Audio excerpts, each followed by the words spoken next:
Bienvenido, gente, gracias por estar. A todos los que nos visitan de otras partes del mundo, a todos los que vienen de otros lados, gracias. Y a esta gente maravillosa que se suma, que realmente estamos muy felices porque podemos darle la bienvenida y podemos decirte que es un placer que puedas estar acá. ¿Están listos, sí o no? Muy bien.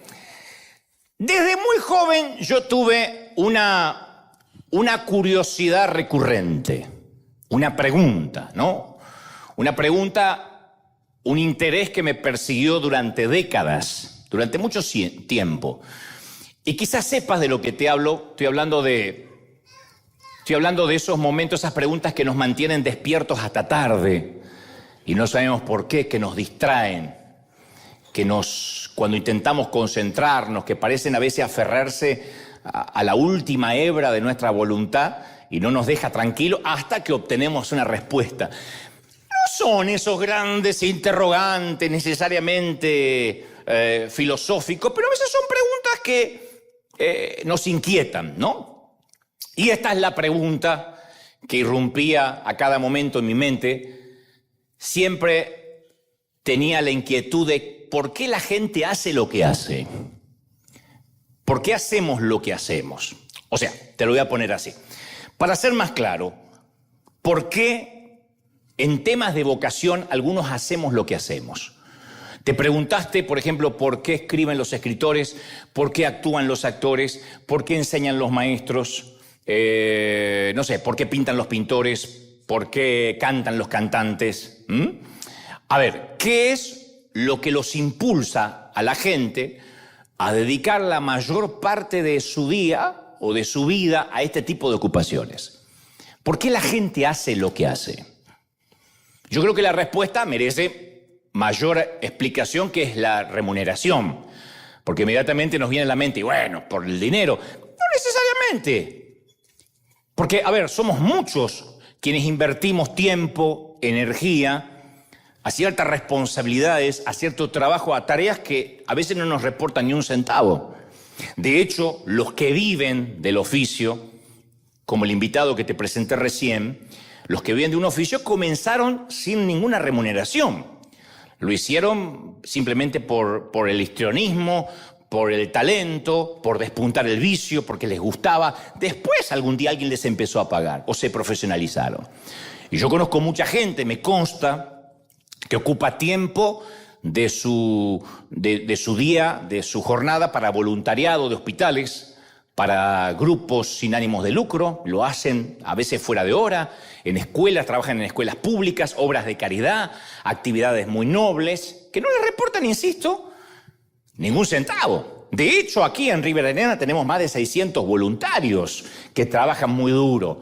Son 600 personas, incluyendo Welcome Team, los que están allí en el tránsito, los que acomodan la gente, los sugieres, la gente de seguridad, los que trabajan, los que hacen el mantenimiento. Eso es casi 10 veces más que el equipo pago que tenemos en planta, a los cuales también se los celebro y les agradecemos todo lo que hacen a nuestro querido voluntario. Por si nunca se los agradecemos públicamente. Yo digo, si no fuera por los voluntarios de Riverarena, desapareceríamos en cuestión de días. Yo creo que no podemos subsistir, no podemos gestionar ni siquiera una semana. Entonces, ¿por qué la gente hace lo que hace? Y ahí podemos decir, bueno, porque lo hago para Dios, porque es mi deber, porque es mi llamado ministerial. Pero yo hablo de todo el espectro, de todos. Insisto con la pregunta, ¿por qué el actor actúa? ¿Por qué el cantante canta? ¿Por qué el escritor escribe? ¿Por qué el futbolista juega? ¿Por qué empieza a hacerlo? Hace algunos años me invitaron a dar una conferencia a médicos en Bogotá, Colombia. Y eran médicos que se iban a reunir con el propósito de hablar de medicamentos. Desde el inicio yo supe que quería captar la atención de estos profesionales de medicina. Así que yo dije, si voy a hablarles, tengo que entrar por la puerta de la ciencia. Mínimo de la razón. No puedo apelar inmediatamente al corazón, al alma. No porque los médicos sean desalmados, yo no dije eso. Simplemente porque es un público complejo. Entonces yo dije, bueno, tengo que entrar por el lado racional. De hecho, cuando me invitaron, va a ser un grupo de médicos, no saben quién sos, no saben a qué te dedicas. Yo tenía mis dudas. Pero me insistió, el anfitrión me dijo, yo quiero que le hables a mis colegas un poco de Dios, de la vida, y yo sé que los vas a poder conectar. Pero una cosa es pensarlo y otra cosa es llevarla a cabo. Entonces se suponía que yo iba a ir a Bogotá esa mañana a cerrar la jornada, luego que diferentes representantes de laboratorios iban a presentar una nueva cantidad de medicamentos, así que ni siquiera era una reunión de tinte espiritual, motivacional, iban a presentar medicamentos y yo cerraba, cuando ya los tipos habían desayunado y se querían ir. Yo tenía que cerrar. Entonces los escuché por 2 horas hablar en lenguaje alienígena, totalmente desconocido para mí. Y yo he estado en eventos de empresarios, que más o menos entiendo de qué va la cosa. Los médicos no entendían nada. Estaba a punto de sugerirle que a los medicamentos le pongan nombre que tenga que ver con aquello que nos duele. Porque viste que cuando dejamos de tomar medicamentos por un tiempo, después vas a la nevera y no te acordás para qué cuerno era, y esto para qué era.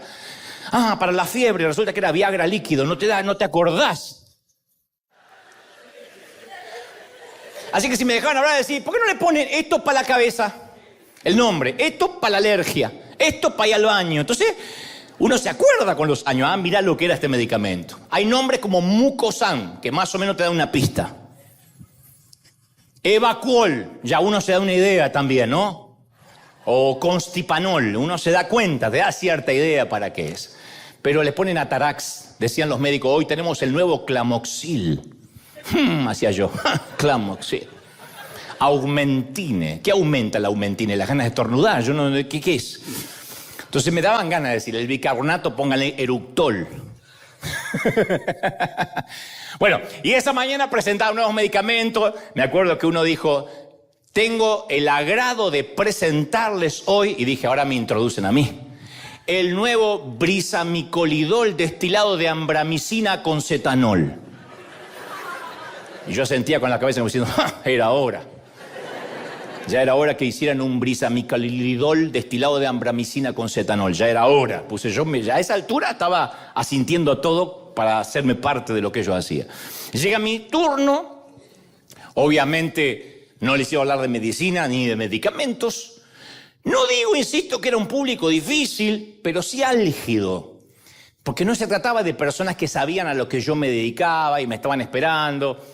Nadie me iba a pedir que le firmara un libro, sacarse una foto. Querían irse. Entonces yo tenía unos segundos para captar la atención de ellos, de los galenos ahí reunidos. Así que miré al anfitrión que me decía... Yo veía que querían como levantarse y me decían, no, tranquilo, no se van a ir hasta que no hables. Así que necesitaba racionalizar primero, para luego, en el mejor de los casos, poder darles un mensaje que permee el alma. Pero tenía que entrar por la cabeza, de manera que se me ocurrió que ellos podrían ayudarme a resolver el dilema que me venía atosigando por años. Y les dije, señores, yo sé que se quieren ir, no les quiero ocupar mucho tiempo, pero les voy a preguntar algo sin preámbulos. Por curiosidad, ¿cómo fue que terminaron en el campo de la medicina? ¿Por qué esto?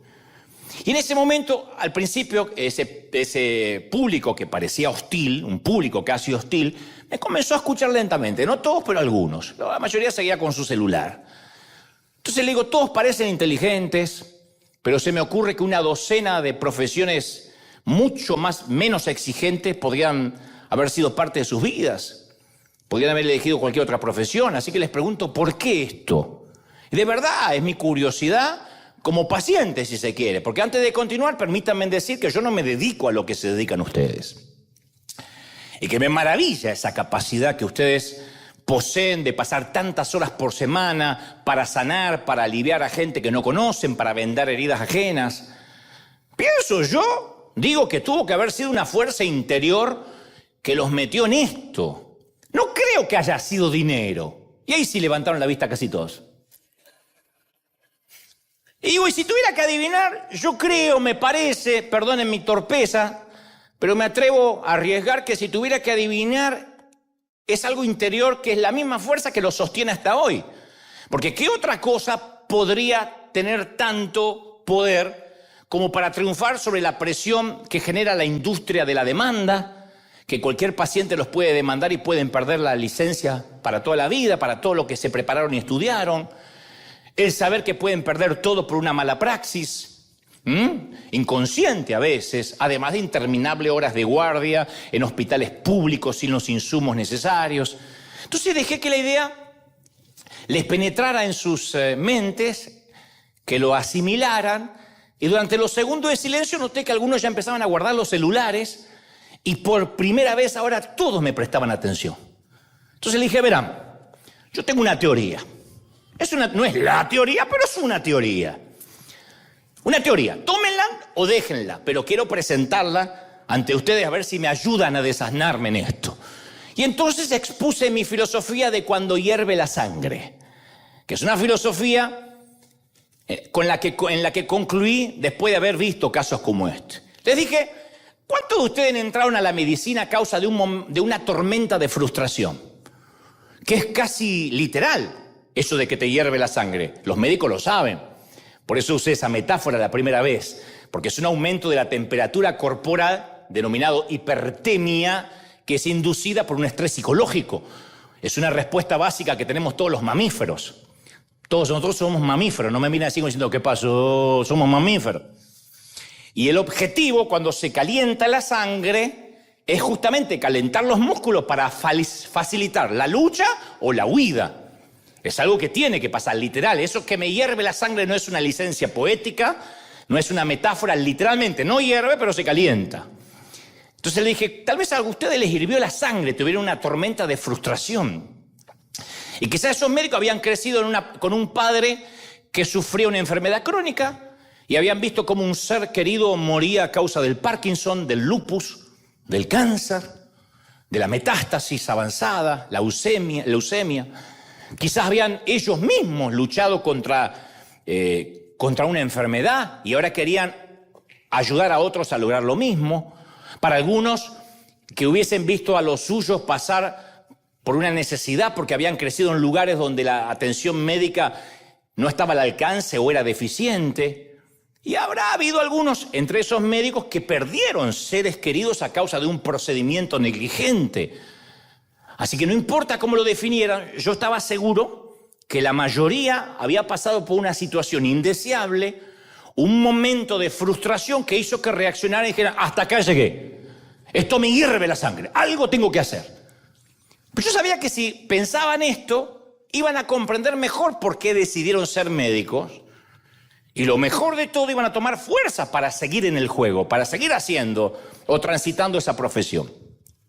Y cuando mi conferencia terminó, porque este fue el inicio nada más, o la punta del iceberg de cómo empecé, se me acercó la mayoría para contarme cuál había sido el momento en que ellos decidieron hacer algo al respecto porque vieron algo mal en la medicina, o en el hospital que se atendieron, o en un ser querido que se les enfermó y no fue atendido como debiera.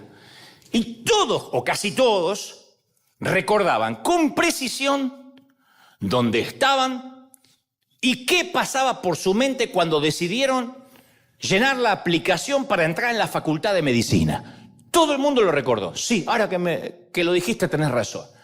Y a mí me pareció fascinante saber que estos tipos, la mayoría, bueno, había mujeres también, pero sabía que esta gente, independientemente del género, se levantaban por las mañanas y se dirigían al hospital para salvar vidas, para luchar contra una enfermedad, para vendar heridas ajenas, para aguantarse a veces los insultos de los familiares, el menosprecio, la subestimación de otros médicos.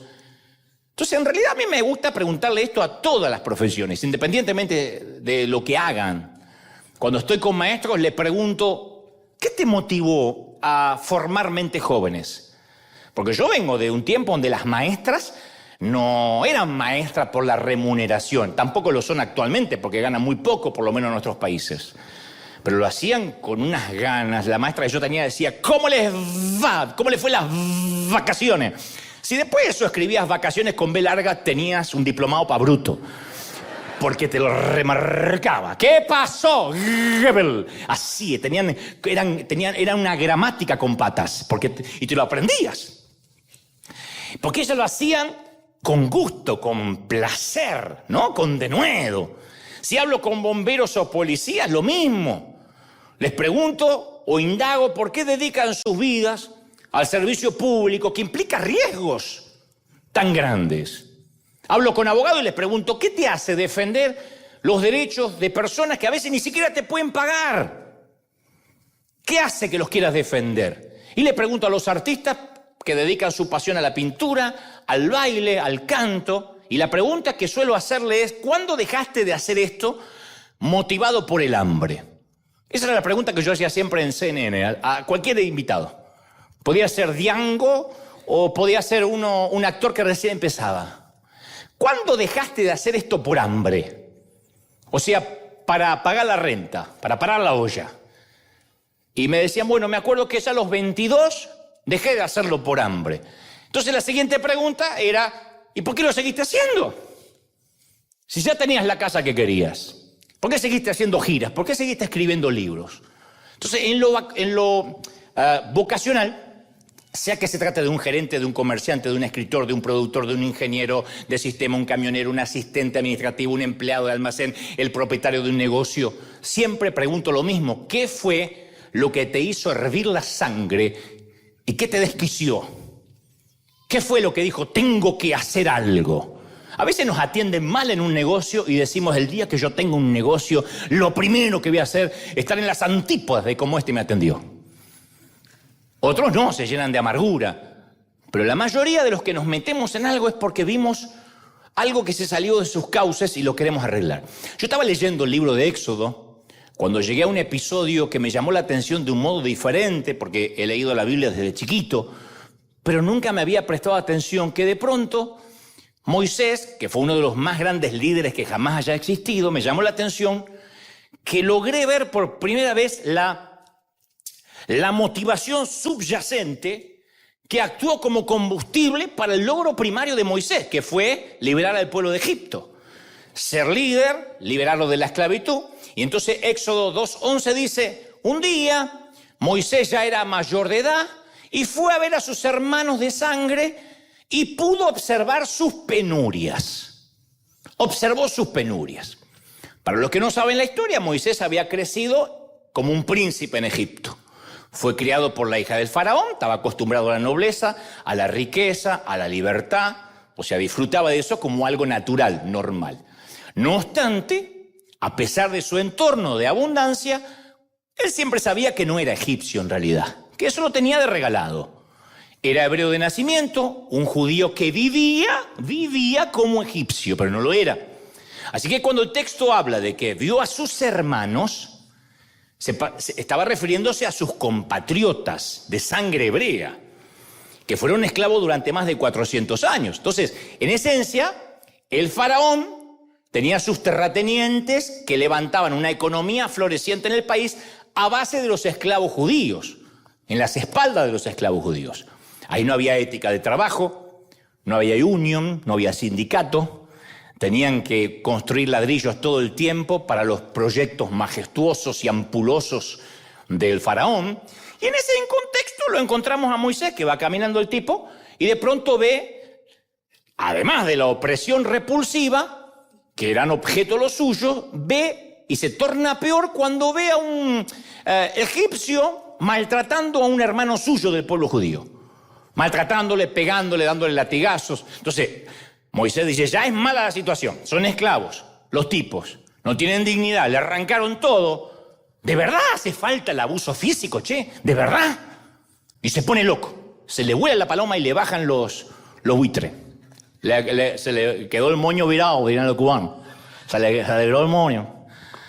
Y Moisés no tolera semejante nivel de injusticia, no lo tolera.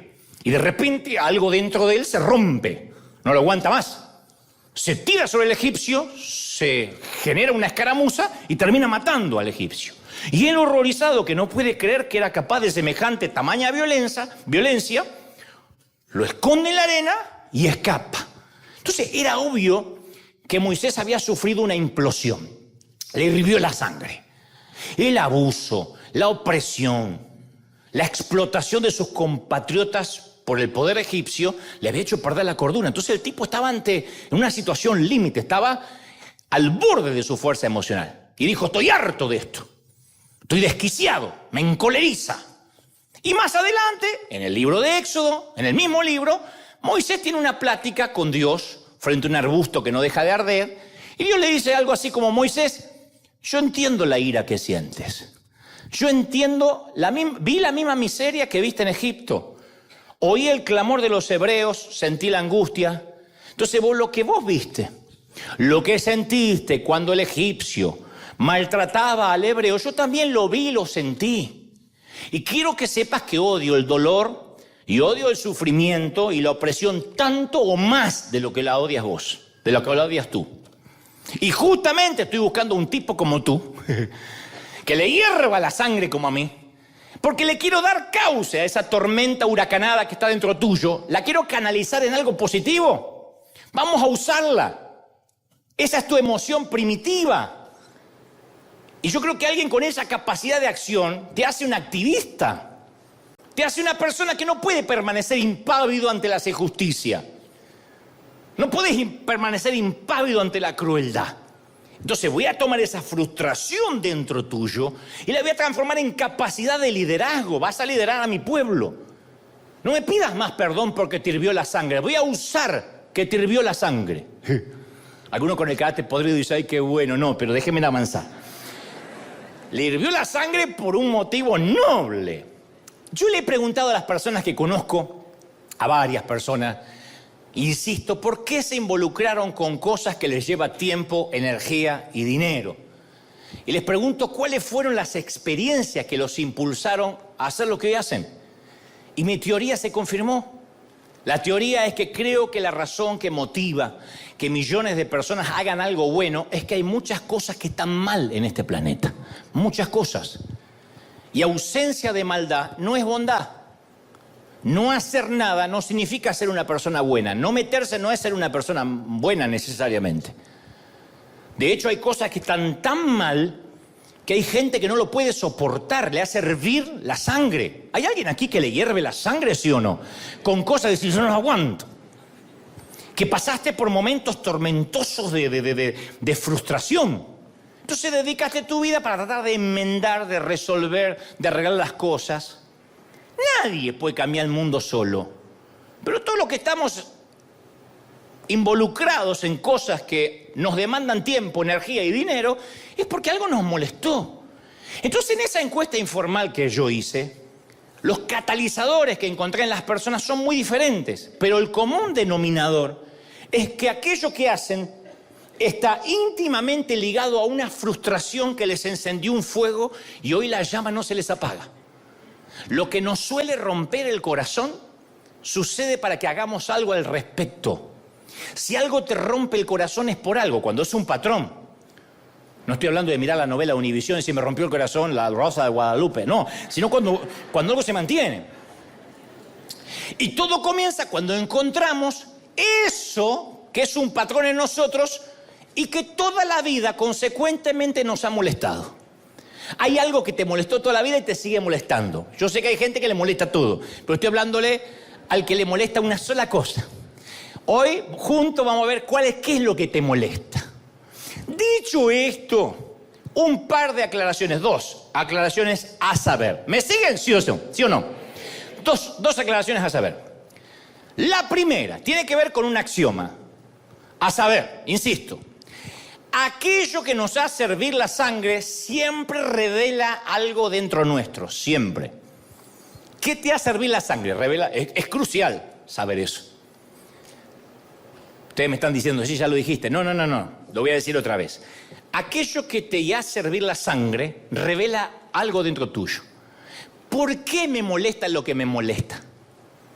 ¿Por qué te molesta lo que te molesta? Porque te pueden molestar cosas por tu falta de perdón, rencoroso que todo te molesta.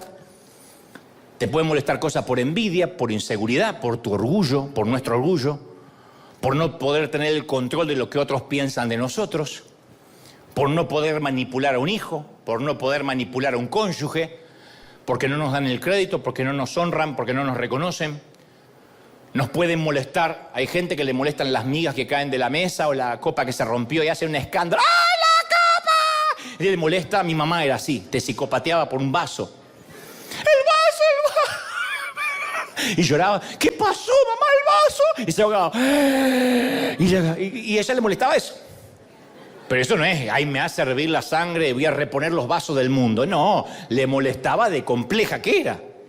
Entonces, a Caín le molestó la ofrenda de Abel. A Jonás le molestó, le hizo hervir la sangre tener que obedecer a Dios. A Judas le súper molestó que se desperdiciara perfume.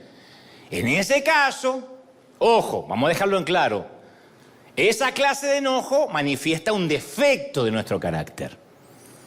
No es lo que estoy hablando. Si tengo humildad, lo voy a corregir, voy a trabajar en eso, voy a modificarlo. Entonces es posible que esas cosas ya no nos molesten más si es que decidimos sanarnos. Ok, sí, a mí me molesta todo. Hay gente que le molesta todo. Hay gente que vive molesta, que se levanta con el pie izquierdo. Buen día. ¿Es así?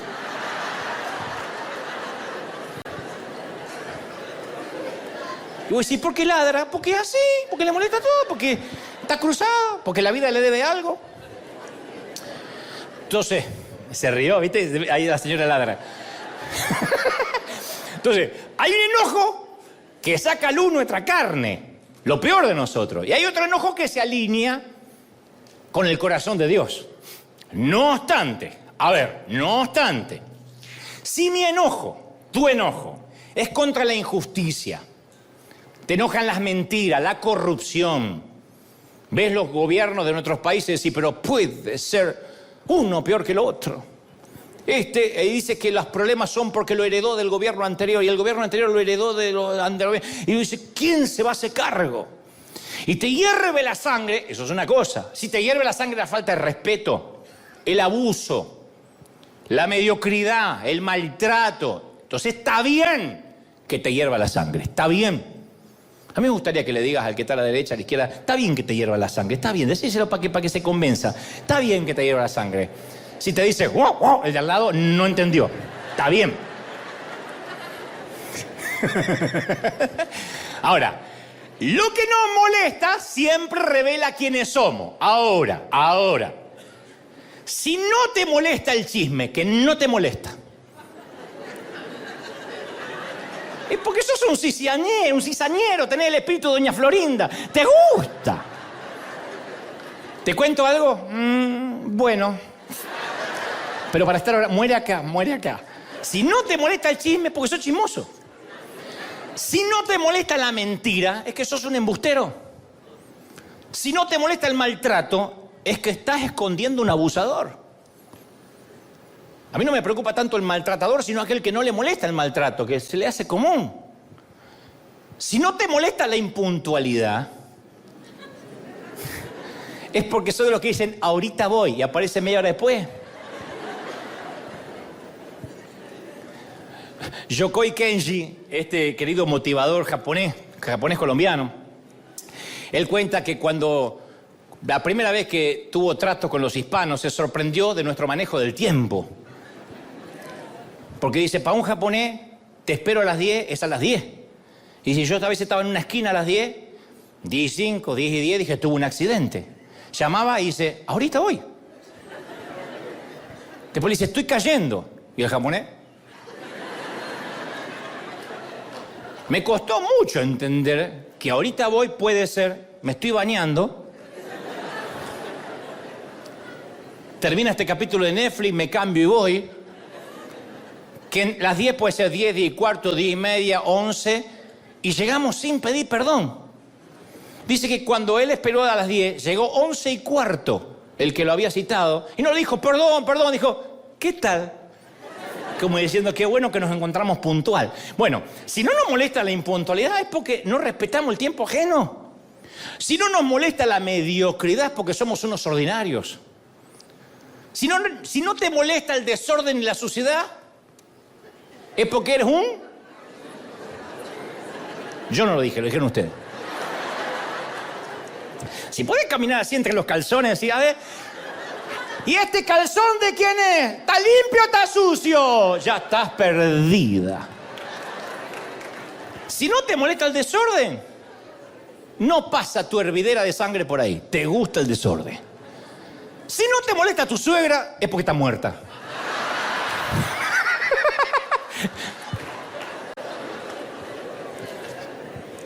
Entonces, mostrame un gran líder Y yo te voy a mostrar a alguien que no tolera la impuntualidad, que no tolera el desenfoque, que no tolera la mediocridad.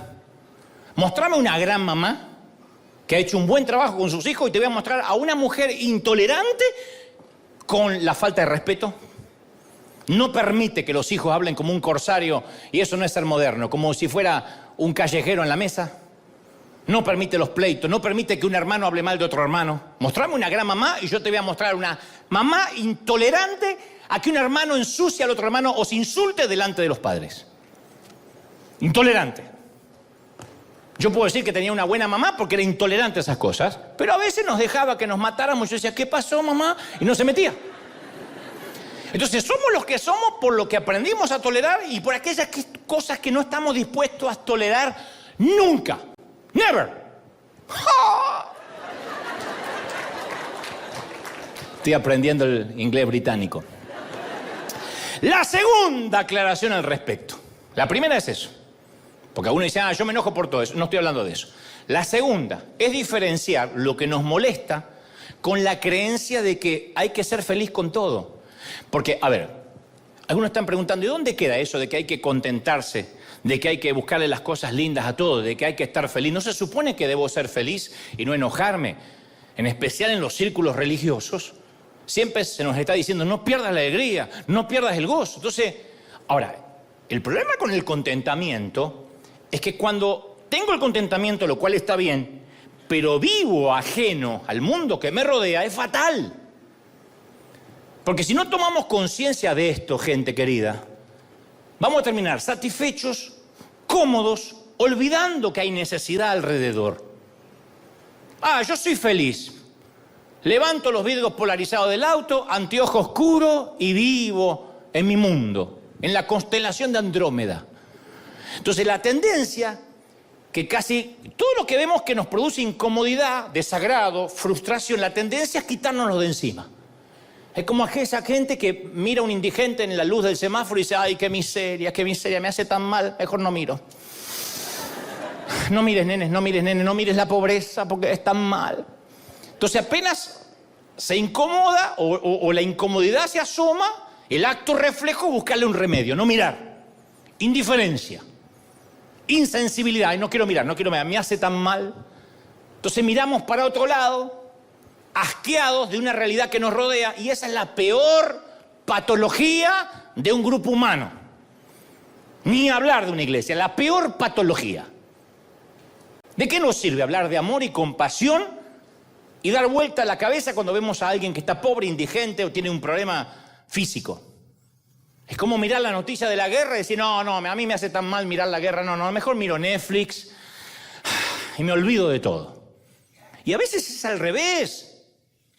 Es pedirle a Dios un rumbo claro sobre qué acción tenemos que tomar, a ver si podemos aportar algo para cambiar eso. No vamos a quitar los pobres del mundo. Jesús dijo, los tendréis siempre con ustedes. Pero eso no significa que los ignoremos. Si algo te estruja el alma, si te estruja la miseria, la pobreza, en serio te digo, la solución es acercarse a la pobreza. No es que me hace mal, por eso, porque si te hace mal hay que acercarse. No es que te hace mal, te hierve la sangre para que te alejes. Hay que acercarse, hay que reacomodar los patitos, de manera que uno pueda ver las condiciones horribles que tienen que vivir algunas personas. Ahí es cuando uno descubre la verdadera alegría de vivir. Porque a veces lo sagrado se vuelve común, a veces lo que tenemos como lujos lo damos por sentado, alguien lo paga, el agua corriente está, abrimos el grifo y sale el agua. Y no todos tienen agua para bañarse o agua para tomar. Y si podemos hacer que lo vean nuestros hijos, mejor todavía. Especialmente los hijos dicen, ay, pa, no tengo el iPhone 13 Pro. Y estoy mal, Dios no me ama. Ponelo frente a la pobreza. Acomodale los patitos. Cuando se frustran porque no hay Wi-Fi.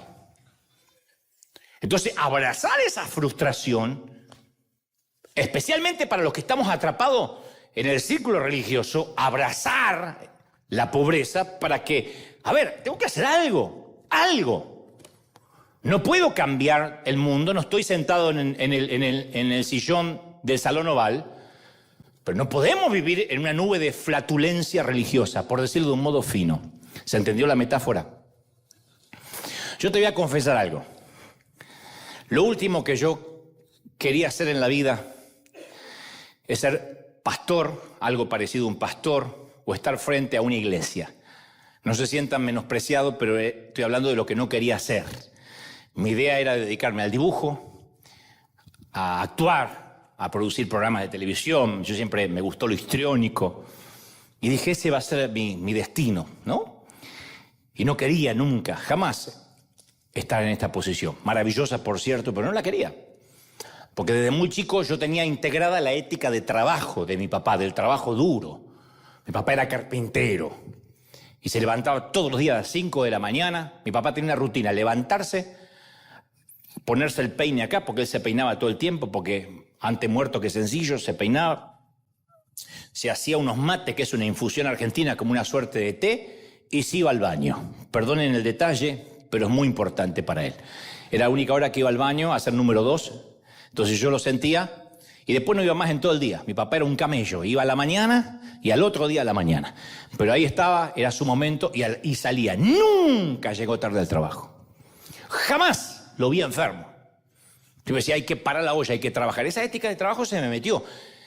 Pero tenía un problema casi lindando con el trauma.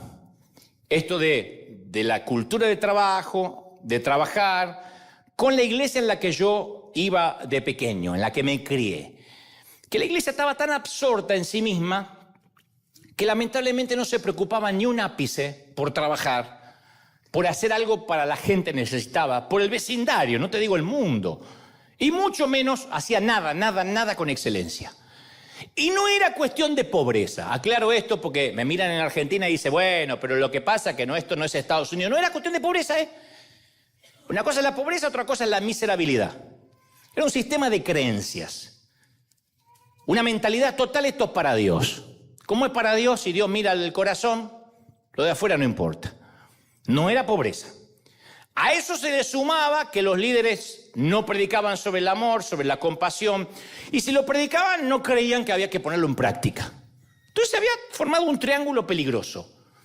El triángulo de los servicios sin planificación, para dejarse llevar por el Espíritu, porque después vemos ahí que cantamos a ver qué Dios nos da. La planificación no era una moneda corriente, era todo improvisado con la excusa de que, bueno, yo no me preparé hoy para predicar, pero bueno, ni sé por qué estoy diciendo esto. Más un grupo de cristianos sin pasión por nada, no ustedes, los que estaban ahí. Y a mí me perturbaba, pero no sabía qué podía hacer. ¿Qué tenía? 10 años, 11 años, pero me perturbaba que no hubiera preparación. Insisto con esto, quiero que quede claro, no era tema de pobreza, no éramos pobres necesariamente, éramos mediocres. Y si hubiese tenido palabras para explicarlo, me habría dado cuenta que todo eso era un patrón que ya me empezaba a hacer hervir la sangre. A mí me hacía hervir la sangre. Porque yo nunca soporté la falta de excelencia, la poca preparación, y que se hiciera de la ignorancia una virtud. Mi papá tenía 4º grado de la escuela primaria, pero eso no hace que yo tenga que llegar hasta 4º grado y no estudiar más, porque ese era mi papá y nunca le faltó nada. No podemos hacer de la ignorancia una virtud. Dios puede usar a un ignorante. Sí, usó un burro, pero el burro después siguió siendo burro. No se fue a la Universidad de Harvard de los burros. Siguió siendo burro. Entonces, a la mediocridad le llamaban humildad. Y eso duró gran parte de mi vida. La idea de que la iglesia estaba pensada para gente que ya es de la iglesia. Y desarrollamos, por consecuencia, una amplia tolerancia a la mediocridad. Nuestro umbral de tolerancia a lo insípido, a lo ineficiente, a lo anodino, a lo insustancial, era altísimo. Soportábamos todo porque lo hacemos de corazón. Cosas mediocres disfrazadas con la reverencia de decir, al menos lo hacemos de corazón. Imagínate alguien que te va a operar a corazón abierto. ¿Estudió, doctor? No, pero lo hago de corazón. Le voy a poner una gana. No sé si lo opero yo o mi mujer. ¿Su mujer estudió? No, pero tenía ganas de meter mano. Pero lo hago de corazón. ¡No! Subís a un avión y el piloto sabe conducir un avión. No, primera vez. Pero le voy a meter un corazón. ¿Sabés cómo te bajás? Entonces, en la iglesia en la cual yo crecí se cuidaba el altar santo, cosa que nunca entendí por qué teníamos altar. El púlpito, que no era otra cosa que un ataúd de madera de vertical así, espantoso, un féretro. Los sacramentos sagrados, pero a nadie le importaba un cuerno la gente rota. La gente que salía de un divorcio, el que tenía problemas de identidad sexual, el que estaba separándose en una crisis, el que no tenía trabajo, el que estaba enfermo. Entonces recuerdo que cuando yo tenía alrededor de 10 años, vino a visitarnos un tío que vivía en Torino, Italia. Que además de ser un conde, tengo un tío conde. Era el presidente de una importante industria automotriz italiana, conocida como Fata. Estaba casado con la hermana, la tía Ela, la hermana de mi papá. Y llegó a visitarnos a la Argentina. Ellos vivían en Italia. Tenían 2 hijos, mis primos, Georgina, modelo, Carlos Jr., Carlos Constanza Jr., conductor de televisión y actor. Esa pavada de primo tenía yo. Y mi tío, primera vez que yo lo veía en la vida, porque lo conocía por foto, era el tipo con más cultura del que jamás haya conocido. Es más, cuando lo escuché hablar fue que me decidí que algún día iba a escribir libros. Porque su escultura para hablar, o sea, su manera de hablar, él esculpía las palabras. Tenía una estructura en su oralidad que se asemejaba a la expresión escrita. Hablaba como quien lee un libro. Buenas tardes, Dante, qué gusto conocerte, pequeño. ¿Me dispensas de tu tiempo? Mi mamá me decía, cállate, tío, renta piojoso. Y ahora me trataban como un conde. El tío tenía precisión y rigor en el uso de las normas fonéticas, sintácticas, gramaticales. Era un poeta, una riqueza léxica. ¿Viste esa gente que tiene una riqueza léxica que emplea el término preciso en cada situación comunicativa? Estaba con sus hermanos, que era mi papá, los otros tíos, que ninguno había estudiado, y era Tarzán y los simios.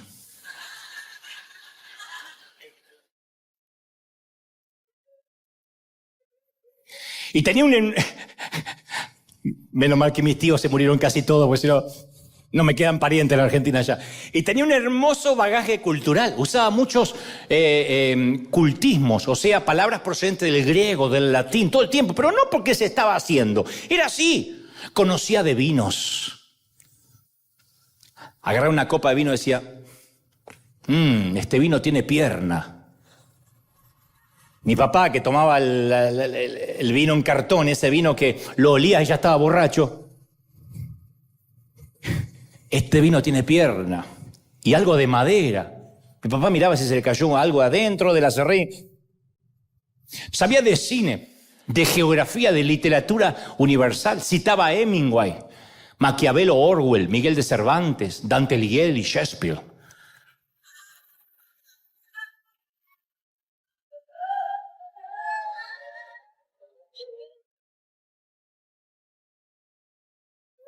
Díganme que saben quién es Dante Alighieri, porque si no... Y cuando quería distenderse, leía lo que él llamaba libros de playa, de verdad. Me traje unos libros livianitos, ya porque no se iba a traer literatura universal en el avión. Entonces leo, ¿qué lees, tío? No sé, algo, Vargas Llosa, Gabriel García Márquez, Neruda, Saramago, algo de Borges, algo así. ¿Por qué? Porque para leer, libros de playa. Y se definía como católico, apostólico, romántico, porque algún día había ido a la iglesia católica. No se acordaba. Y luego de pasar un par de semanas por Buenos Aires y de asistir a una ópera, había ido a ver Aida, al Teatro Colón. Le dijo a mi padre, estoy considerando visitar la iglesia de ustedes.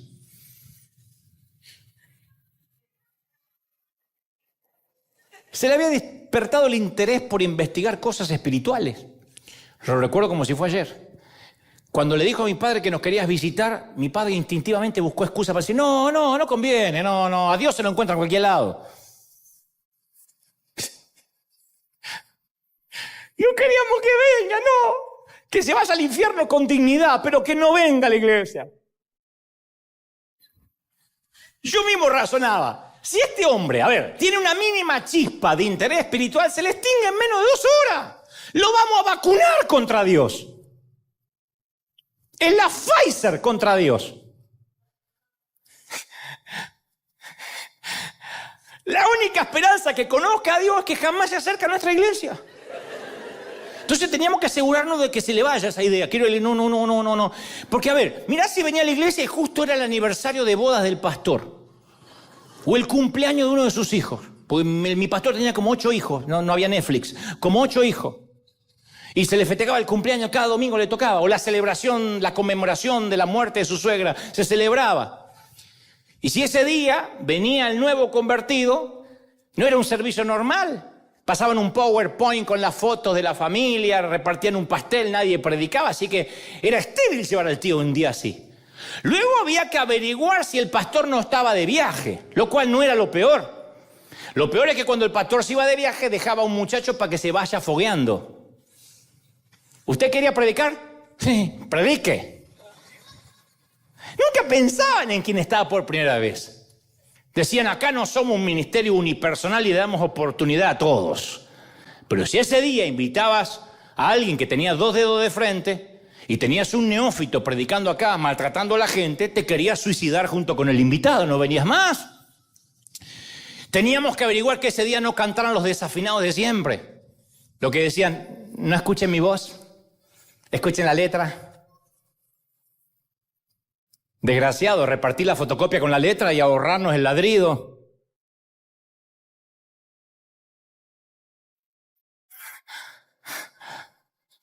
Repartí la fotocopia con la letra, la llevamos a casa, la leemos tranquilo, ahorrarnos el aullido. Era así. Pero no podíamos prever todos los riesgos, eran los imponderables. La iglesia no estaba preparada para recibir a personas que nunca entraron a una iglesia, y menos a profesionales, a gente culta, artista. Luego había que decirle que el horario era a las 7, pero podíamos empezar 7:15, 7:30, 8, 8:15, según el desfasaje hormonal del que empezaba, según la hora. No podíamos darle horario de finalización, porque si eso se ponía bueno nos podíamos ir a las 11, a las 12. Había que prepararlo para que no se alarmara si ese día se levantaban 4 ofrendas. Porque los gastos, de repente había que pagar la losa y se levantaban 4 ofrendas. Todavía no nos alcanza. Tenemos la cal, el cemento, nos faltan los ladrillos, 4 ofrendas, entonces había que prepararlo. Tenía que decirle que si iba con su hija, o sea, mi prima Georgina, no se ponga esa ropa italiana porque le iban a mirar con desprecio al entrar. Entonces mi padre fundamentalmente no lo pudo convencer de no ir. Mi tío fue. 120 minutos de nada. Mi tío estaba así, había ido a ver a Aida a la ópera, ¿te imaginas? Estaba así. Esta gritaba como la señora de la ópera, pero de dolor. La experiencia lo arruinó. Por lo que sé, nunca más volvió a pisar el umbral de una iglesia. Y yo no fui afectado, él no fue afectado únicamente por esa experiencia, yo también. Desde ese momento mi sangre hirvió por la falta de preparación, la falta de excelencia, por el faltar el respeto a la gente, al tiempo, y catalicé lo que sentía. Entonces una vez escuché a un pastor decir, si una iglesia no se transforma en un hospital del alma excelente, se va a devenir en un museo de santos hipócritas. Y mientras que él pintaba una imagen de cómo tiene que ser la iglesia de Cristo, yo sentí que mi espíritu se encogía porque yo nunca había pertenecido a una comunidad así. Y lo más perturbador es que por experiencia propia hay una gran cantidad de gente que necesita con desesperación un mensaje de esperanza, de vida, que solo puede ofrecer una iglesia con excelencia. Y la excelencia no es riqueza, la excelencia es preparación. Tuve una idea clara de la belleza, del poder, del potencial que puede tener una iglesia cuando se prepara. Y supe entonces, de algún modo extraño, que algún día tendría la oportunidad de estar ante una nave insignia, con mensajes planificados, con música mínimamente ensayada. Y yo dije, si en Broadway, algo tan fútil como Broadway, ensayan y no se permiten la mediocridad, ¿cuánto más nosotros que supuestamente decimos que tenemos a Dios? Y pensé en gente como mi tío, que no iba a regresar nunca más a una iglesia. Una iglesia sencillamente que estaba pensada para cristianos. Y dije, tenemos que tener una iglesia que abrace a la gente rota, que venga el letrado, el indocto, el que no pudo estudiar, el que salió de Harvard. Sentí que Dios me decía, Dante, yo voy a convertir eso que te saca de quicio, esa frustración en algo positivo. Yo sé lo mucho que te desespera. Y porque te aflige, yo voy a canalizar tu energía en eso. en que algún día puedas estar en una iglesia donde la gente se sienta amada cuando entra. Te voy a dar una visión persuasiva para que brindes un lugar para que la gente que está alejada de mí se sienta bienvenida y animada a regresar. Una iglesia para la gente que no iba a una iglesia. Y me comprometí a no juzgar a la gente, nunca. Jamás a expulsar a nadie por sus creencias, por su manera de vestir. Por eso nuestra bandera es todos o nadie. Si estás roto, somos el hospital. Sea lo que te haya pasado en la vida, este es tu lugar seguro y tu refugio. ¿Alguien tiene que aplaudir más que eso? ¿Sí o no? Termino. Lo que te rompe el corazón, aquello que te estruja el alma, es para que hagas algo en la vida, para revertir tendencias destructivas de esta generación. No te extrañes si oyes la voz de Dios que te dice: yo por eso te diseñé, por eso te hago que te hierva la sangre. Está bien que te hierva la sangre. Ni una sola de tus lágrimas de angustia son en vano. Dios dice: voy a utilizar cada gramo de lo traumático que te pasó en la vida. Y yo sé que ese problema que te devastó, que te quebró, es para que hagas algo. A lo mejor sos el único que puede entender a un divorciado. A lo mejor sos el único que puede entender o la única que entiende a una mamá que sufre de cáncer en la matriz o en los senos, porque pasaste. Justamente. Y voy a repetir esto último: Dios está buscando a alguien exactamente como tú, que entienda. Los que venimos de la pobreza somos los que podemos entender la pobreza, lo que es comer salteado y bañarse una vez a la semana. Y no por sucio, sino porque no había agua. Entonces, cuando uno ve gente que sufre en el planeta, tiene que saber que es gente que sufre y que también entristece a Dios, de manera que podamos nosotros hacer algo. Hay algo que nos hierve la sangre, hay algo que hierve la sangre y que lleva escrito mi nombre. A mí me hierve la sangre, entre otras cosas, la falta de excelencia. No somos los mejores, pero hasta donde la mente me da, yo sé que soy intolerante a la mediocridad. Entonces hay algo ahí afuera que espera que Dios haga algo, que espera a Dios que hagas algo. Hay algo ahí afuera que necesita movilizarte. Y esa va a ser tu música, esa va a ser tu canción interior, tu banda sonora por el resto de la vida. Será lo que te mueva y será lo que te haga estremecer. Pero eso ahí afuera que te hierve la sangre no es para que des vuelta la cara, ni para que subas los vidrios espejados o polarizados, sino para que hagamos algo. ¿Estamos de acuerdo, sí o no? Tony Campolo, esto lo conté hace unos años y es mi historia favorita, te la voy a regalar antes que te vayas, por la misma ofrenda. Es una historia cortita pero magnífica. Y a lo mejor resume un poco todo esto. Es una historia de las que me gusta contar a cualquier parte del mundo donde voy, en una gira. Siempre trato de que esta historia entre en alguna parte. Cierta vez, Tony Campolo, que es un querido pastor, viajó a Hawái para participar de una conferencia. Llegó al hotel y por el desfasaje horario, por el jet lag, no podía dormir. De modo que esa noche estaba oscura, muy oscuro, las calles silenciosas, el mundo estaba dormido, pero él estaba bien despierto y el estómago le rugía de hambre. Y estaba todo cerrado, con excepción de una vieja y pequeña cafetería al final de un callejón. Entró, se sentó en uno de los bancos de la barra. De pronto entraron hablando fuerte y riéndose escandalosamente 8 prostitutas muy llamativas, muy extrovertidas. Venían de terminar su día laboral. Se sentaron en la barra y al instante Tony Campolo se encontraba incómodamente rodeado por un grupo de prostitutas que fumaban, decían malas palabras. De repente, la chica que estaba al lado de él le dice a su compañera, a su supuesta amiga, dice: ¿sabías que mañana es mi cumpleaños? Cumplo 39 años. A lo que la compañera en tono de burla le dijo: ¿y qué espera? ¿Una fiestita de cumpleaños? ¿Qué querés, que te consiga un pastel? ¿Que te cante el cumpleaños feliz? Y esta que cumplía años al día siguiente dice: ¿por qué sos tan mala? ¿Por qué me rebajas así? Estaba diciendo que era mi cumpleaños nada más. No pretendo una fiesta. ¿Quién me va a hacer una fiesta si nunca jamás en la vida me celebraron una? ¿Me la van a celebrar ahora con lo que me dedico? Y al escuchar estas palabras, el pastor tomó una decisión. Se quedó, esperó que las mujeres se fueran. Inmediatamente después le preguntó al tipo de la barra: ¿Ellas vienen acá todas las noches? Y con una voz muy ronca, el tipo del bar le dijo, sí, cada noche. ¿Y la que estaba acá sentada al lado mío? Ah, esa es Agnes. Viene todas las noches, no falta nunca. Pobrecita, no sabe la vida que tuvo. Y el pastor dice, ¿no cree que le podemos organizar una pequeña fiesta de cumpleaños acá en la cafetería? Y el tipo dice, ¿sabes? Parece buena idea, porque Agnes es buena gente, ¿eh? Siempre está tratando de ayudar a alguien y nadie nunca hizo nada por ella. Así que hicieron planes. Y el pastor le dijo que regresaría al día siguiente con artículos de decoración para cumpleaños. Decoraron el lugar para que se viera bien. Y el dueño del bar había contado en la calle que esa noche iba a haber fiesta a las 3 de la mañana con todas las prostitutas de Honolulu.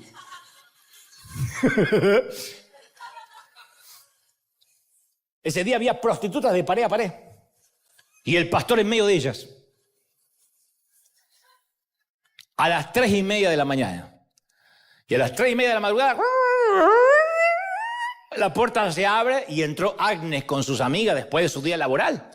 Y todos adentro gritaban, ¡feliz cumpleaños, Agnes! Y ella fue sorprendida. Y Agnes perdió la compostura y comenzó a llorar sin parar.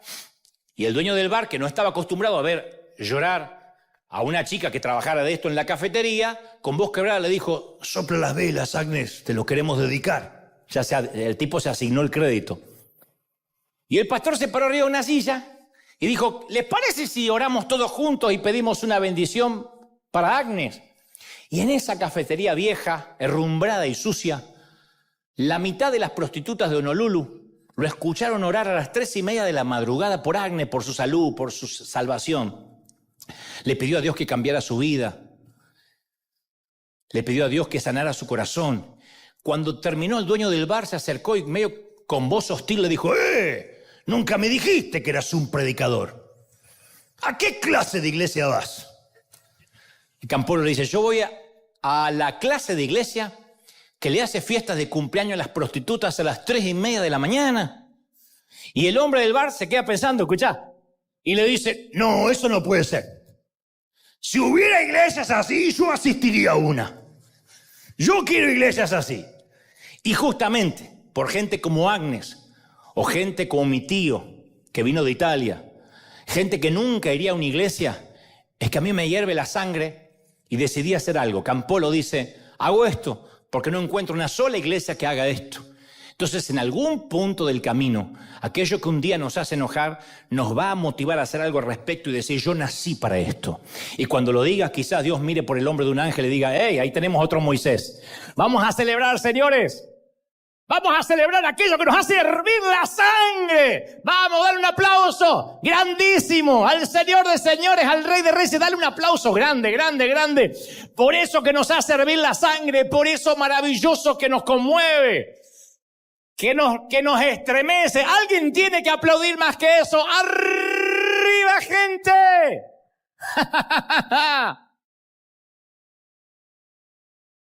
Y mira, River, a toda la gente del mundo le digo, River es lo que es porque nos hirvió la sangre de los religiosos, porque nos hierven la sangre que dejen gente afuera, porque nos hierve la sangre que en nombre de la prudencia digan quién tiene que entrar y quién no tiene que entrar a la iglesia, porque nos hierve la sangre que le digan a la gente cómo tienen que vestirse, porque nos hierve la sangre que discriminen gente pensante y no pensante. Por eso River es un hospital del alma, porque sí, entramos todos, porque todos necesitamos a Dios. Independientemente de la vida, cómo te haya tratado, de dónde te haya traído Dios, necesitamos un encuentro con el Señor. Y por eso es que somos un hospital del alma. Así que todo el mundo, acá en sus casas, allá, América, Asia, África, Oceanía, Europa, repitan conmigo, digan conmigo, Señor Jesús, entra en mi corazón, perdona mis pecados, ayúdame a ser mejor, anota mi nombre en el libro de la vida.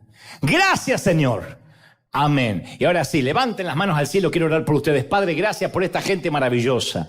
Gracias por esta cuna de campeones, por estos obreros de primera línea, por estos generales tuyos. Gracias porque puedo transmitirle lo que creo has puesto en mi corazón. Por eso que hierve la sangre, por eso que molesta. Vamos, son los últimos minutos, pero ahora el Señor dice, Señor, gracias, porque eso que me molesta por años es lo que me va a instigar a hacer un cambio. Hay gente que va a comenzar empresas a causa de algo que les molestó. Otros que empezarán a ser actores, artistas, pintarán, escribirán, lo que sea. Cambia las reglas de juego. Y si cambia las reglas de juego será porque las reglas de juego tal como están no te agradan. Entonces estoy orando por los que están hartos de la política y piensan que la política es corrupta. No, los políticos lo son. Y hace falta cambio. Hace falta gente íntegra. Hace falta gente íntegra en el Senado, en la Cámara de Diputados, en los sillones presidenciales, en Argentina en el sillón de Rivadavia, en la Casa Blanca, en el Salón Oval. Hace falta gente íntegra, con valores. Hace falta una nueva televisión con valores, sin falta de respeto, sin insultos, sin zancadillas periodísticas. Hace falta gente que se levante a cambiar la cultura. Y para eso nos hierve la sangre. Y para eso somos el cambio. Y para eso gente maravillosa, Dios nos va a bendecir, nos va a tocar, nos va a ayudar a cambiar y a ser catalizadores del cambio. Yo oro por ti, por los días que van a venir. Oro por tu día, por marzo, para que marzo sea de bendición. Vamos, levante la mano y digan, Señor, yo recibo la bendición sobre mi vida. Bendiga a Dios tu entrada, tu salida, tu acostarte, tu levantarte, tus horas de descanso. Te bendiga en todo lo que emprenda, que te vaya bien, que sean tus días bendecidos hasta que te toque partir a la eternidad. Que nunca te olvides de lo que escuchaste hoy. Que seas el agente de cambio, el que cambie las cosas para mejor. Lo creo, lo declaro, te bendigo en el nombre del Padre, del Hijo y del Espíritu Santo. Decimos amén. El aplauso gigantesco. Gente de todo el mundo, firme como talón de oso. Nos vemos el domingo que viene. Chau, chau, chau, gente. Hasta la próxima. Dios te bendiga.